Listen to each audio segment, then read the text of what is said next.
Ngayon nga ay bigla akong nagutom. Ay kasi nga ay kagigising ko lang. Kaya yung mga dragon sa tiyan ko, hayun, mga nag-aaway na.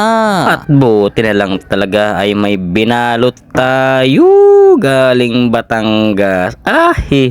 Kesa bumili ako ay heto na lang ang titirahin ko para less gastos. Medyo gipit kasi ako ngayon, ewan ko ba. Kaya hayun, namitas muna ako sa kapitid ko ng mga Nescafe at noodles. At may kasama na rin cake. Yung cake ay kahapon pa, ay buti na lang ay hindi pa siya sira pagka-uwi ko ng Binangonan. Abay syempre ay lalantakan na rin natin yan mamaya pagkatapos kong lutuin itong puting spaghetti. Ewan ko ba, nakalimutan ko ang tawag dito, basta spaghetti rin siya. Favorite ko kasi ito at buti na lang ay hindi pa siya ubos pagkakuha ko. Medyo nasa 5 pa ata ayun, kaya hayun, kinuha ko na lang muna ang dalawa. Ay babayaran ko na lang pag uwi.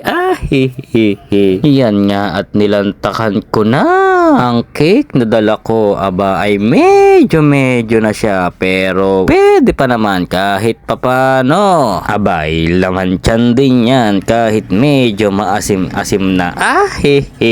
Joke lang. Hindi kasi ako nakatikim neto nakakaraan, kaya hayun, nagdala na lang ako. At heto nga, titirahin ko na ang spaghetti puti. Yan nga at tinikman ko muna yung noodles niya. Aba ay masarap talaga kahit wala pa yung mga sahog niya. Hindi ka naman masyadong matakaw niyan, Dodong.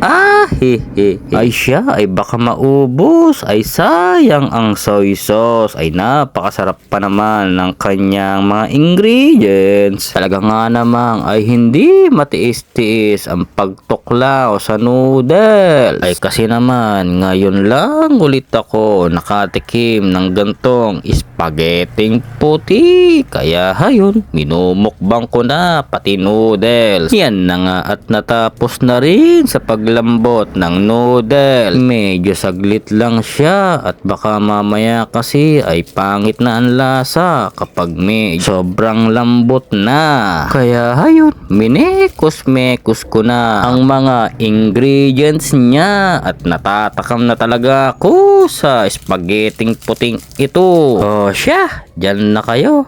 Babu! Oh boy, Tilaps! Ang daming pangarap, abot kamay na. Pero ang favorite hobby, matulog, diba? Hoy, gising na sa ating realidad. Sayang ang talent, wag maging sad. Bangon na, boy Tilaps, tara! Osta na, boy Tilaps, tara!